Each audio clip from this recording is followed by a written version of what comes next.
17. kiri. Kuidas sa saad uskuda, et üks inimene oli Jumal? 16. juuli 1990. Kallis Greg, kuidas sul 100 kilomeetri jooksuks ettevalmistus edeneb? Kuidas läheb Shellil ja teie lastel? Järgmises kirjas kirjuta mulle neist kõigist. Ma hindan armastust ja hoolitsust, mida sa oma eelmises kirjas väljendasid. Kahjuks ei jaga ma sinuga optimismi minu pöördumise osas. Aga kes teab? Ma pean küll tunnistama, et sinu väited Kristuse ülestõusmise kohta olid üllatavalt tugevad. Tundub tõesti, et sa ei ole sooritanud nii-öelda pimedat usuhüpet. Kui muud kasu pole, siis meie arutlemine on vähemalt hakanud vastama minu kauaaegsele küsimusele, kuidas sa mõnest maa parimast koolist läbikäinuna ikka kristluse värki uskuda saad. Isegi kui ma sinuga nõus ei ole, siis pean ma tunnistama, et sa seisad üsna kindlal pinnasel. Selle üle mõtlemine valmistab mulle peavalu, sest minu arvates on kogu ülestõusmise sündmus ise väga ebatõenäoline. Aga näed, tõestusmaterjal on täitsa olemas. Ma ei hakka norima ülestõusmise tõestuse kallal. See pole nii õudselt oluline. Ma tahan läheneda hoopis teise külje pealt. Oletame, et ma arutelu nimel nõustun Jeesuse uuesti elluärkamisega. Haud oli tühi.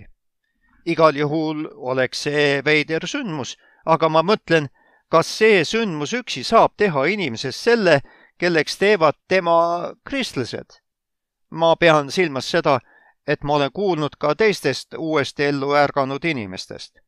Kas see tõestab nende jumalaks olemise? Saad aru, seletamatuid asju sünnib siin maailmas kogu aeg. Näiteks need veidrad UFO-nähtused Inglismaal. Võib-olla see, mis juhtus 1. sajandil, oli lihtsalt üks seletamatu sündmus ja seda nähes jüngrid justkui keerasid ära ja arvasid, et Jeesus peab olema Jumal. Tegelikult läks võib-olla ainult Paulus nii suurel määral segi. Ta on alati mulle peas põrununa tundunud. Ma olen kuulnud, et tema uskus esimesena Jeesuse jumalikkusesse. Evangeeliumid annavad Jeesusest rohkem maise pildi, et ta oli suur mees, kes tegi imesid. Seda olen ma valmis uskuma. Greg, ma püüan praegu lepitada sinu tõestusmaterjali oma maailmavaatega, mis tundub minu jaoks mõttekam. Järeldus, et Jeesus oli Jumal, ei jõua mulle kohale. Kuidas sa saad uskuda, et üks mees, sõna otseses mõttes inimene, oli Jumal? Ka kõikidest väidetest ülestõusmise poolt ei piisa, et seda mulle vastuvõetavaks teha.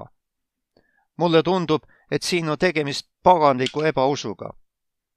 Täielik vasturääkivus, paganlik ebausk ja kristlus.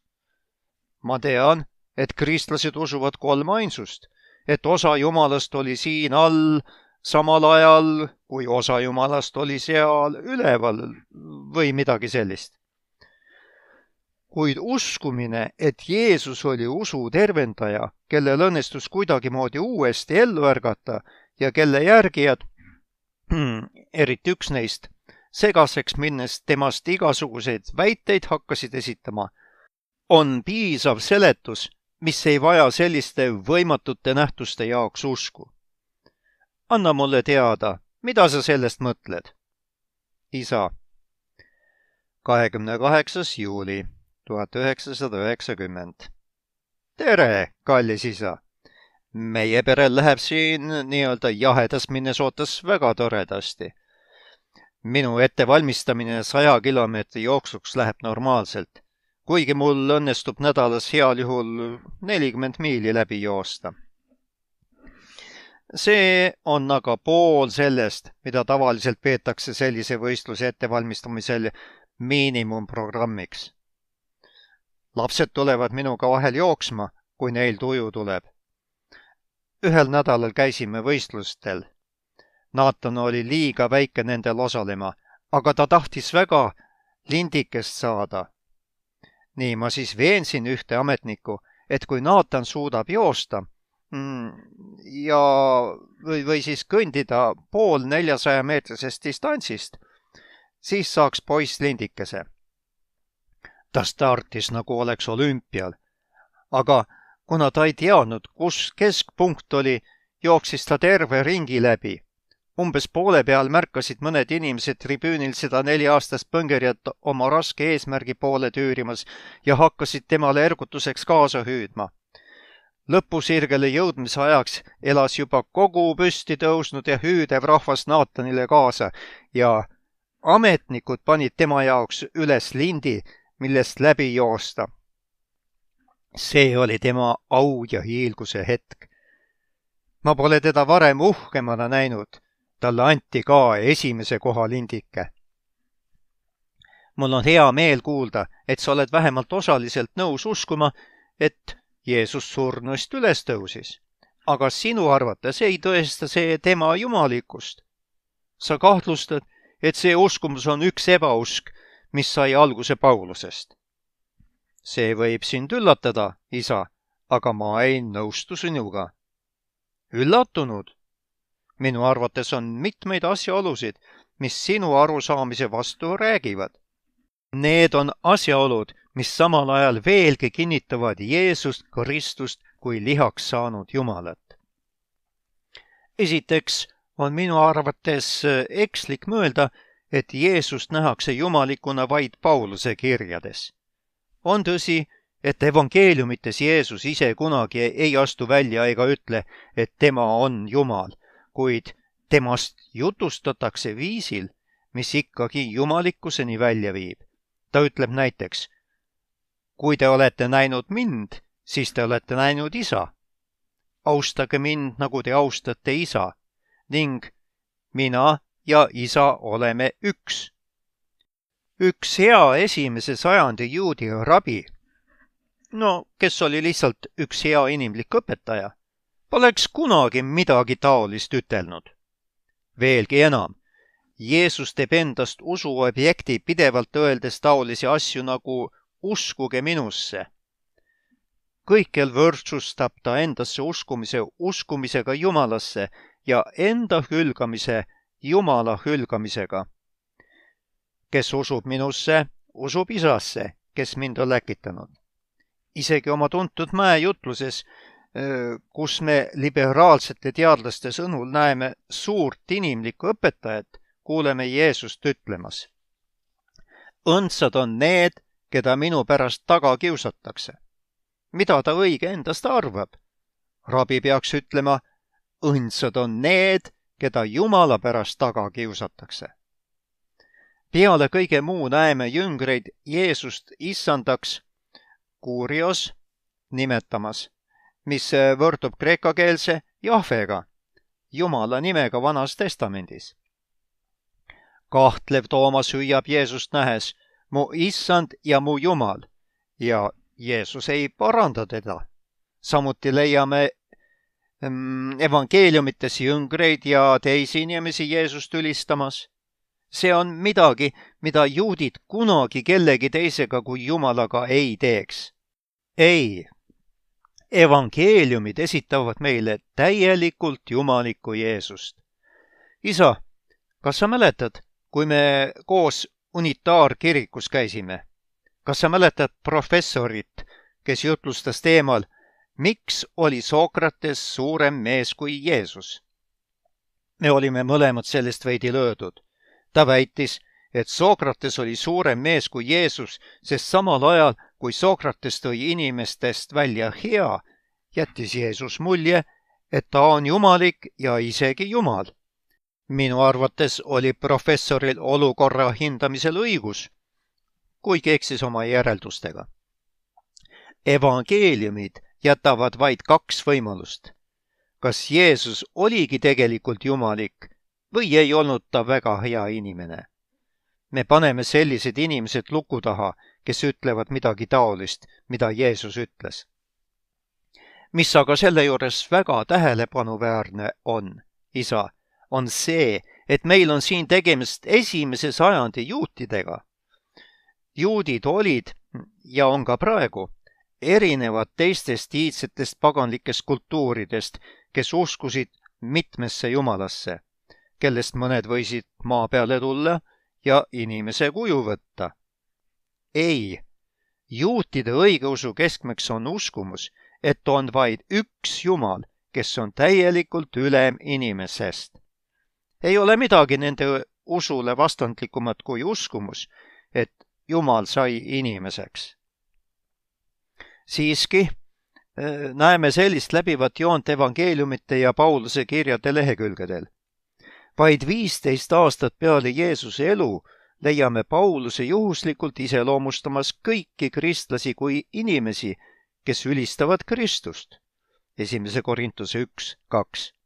Ta tsiteerib ühte ülistuslaulu, mis oli kiriku traditsioonis juba koha leidnud, mis võrdsustab Jeesuse Jumalaga. Philippi 2. Ja mitmes kohas nimetab ta Jeesust issandaks ehk Jahve ja Jumalaks, näiteks Rooma 9, Tiituse 2. Kõik see tõstab keerulise ajaloolise küsimuse. Mis oleks võinud juute veenda, et Jeesus oli tõepoolest lihaks saanud Jumal? Mis võis see küll olla, mis viis juudid tegema seda, mida kogu nende kultuur neil keelas, ülistada inimest? Milline võis küll Jeesus olla, milline iseloom võis tal olla, milliseid väiteid võis ta esitada ja milliseid imelisi tegusid pidi ta tegema, et neid õigeusklikke juute veenda, et tema oli kõik, mis nende usk ütles, mis inimene üldse olla võib. Evangeeliumite järgi ei olnud see laiba uuesti ellu ärkamine, mis neid veensid Jeesuse lihaks saanud Jumala olevat.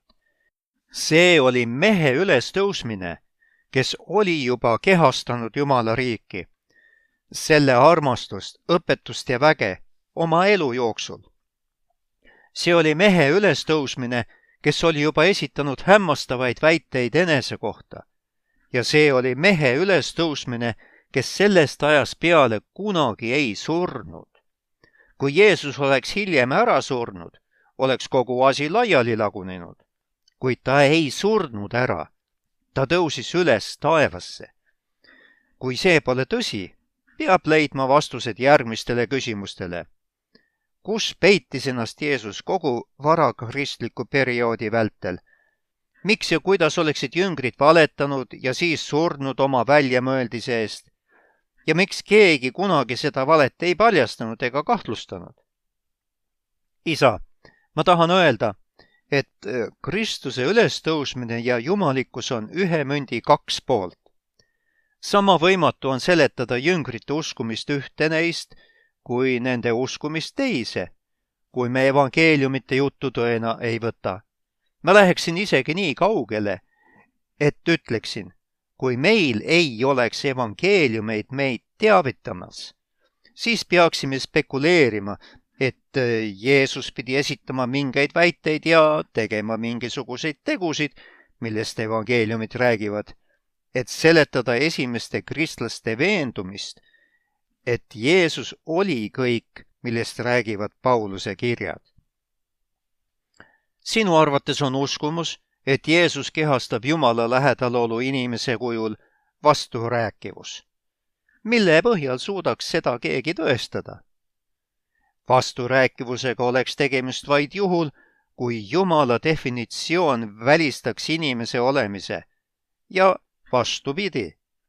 Kuid kas me teame oma väikeste mõistuste kaudu piisavalt Jumala olemusest, inimese olemusest, et seda järeldada? Minu arvates mitte.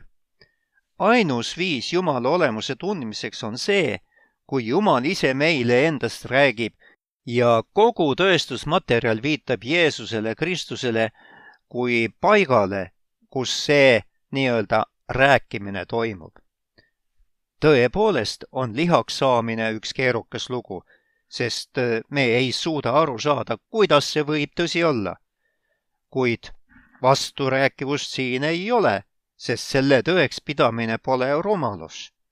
Teoloogid kasutavad tihti järgmist analoogiat. Füüsikute sõnul on sarnane juhus valgus. Võib tõestada, et valgusel on nii lainele kui ka osakestele omased jooned. Kuid see on paradoksaalne, sest me ei suuda mõista, kuidas võivad millelgi need jooned olla üheaegselt. Aga kuna tõestus mõlema kohta on ümberlükkamatu, siis kinnitavad füüsikud, et see tõepoolest on tõsi. Midagi sarnast võib öelda kolmainsuse kohta, mille kohta sa ka oma kirjas küsisid. See ei ole uskumus, et osa Jumalast oli taevas samal ajal, kui osa Jumalast oli maa peal. Jumal on vaim ja pole seega osadeks jaotatav. Pigem on see uskumus, muuhulgas arusaamine, et Jumal eksisteerib täielikult kõrgeima isana samal ajal, kui Jumal eksisteerib täielikult lihaks saanud pojana samal ajal, kui Jumal eksisteerib täielikult uskliku südames elava vaimuna. Jumal eksisteerib ja on alati eksisteerinud kolmel erineval viisil. Sellest räägibki õpetus kolmainsusest. Kas see on vasturääkivus? Ei, aga see on paradoksaalne. Me ei mõista, kuidas see võib tõsi olla, kuid on alust panevaid põhjuseid selle tõepärasuse uskumiseks. Ja kes võiks väita vaid mõistuse toel teadvat Jumalast piisavalt, et öelda, Jumal sellisel viisil ei eksisteeri. Oma raamatus Kolmainsus ja protsess ma väidan, et vaid mõistusele toetudes tuleb näha, et mis tahes loogiline arusaam Jumalast kui kellestki, kes on armastav ja sõltumatu, peab sisaldama teatud sisemist seotust, mis on just see, mida õpetab kolmainsuse doktriin. Kuid see on juba teine jutt. Ma loodan, et olen sinu teooria ja küsimustega piisavalt tegelenud. Põhiline on see, tõestus ülestõusmise ja Kristuse jumalikkuse kohta kummutatakse või kinnitatakse koos ja pole olemas ühtki õigustatud mõistuse pärast alust arvamusele, et järeldus, millele tõestusmaterjal viitab, on oma olemuselt võimatu. Ma mõistan, et sa võtad tõestusmaterjali väga tõsiselt. Ma siiralt loodan, et minnes sellest läbi, jõuad sa ainsa elulise järelduseni.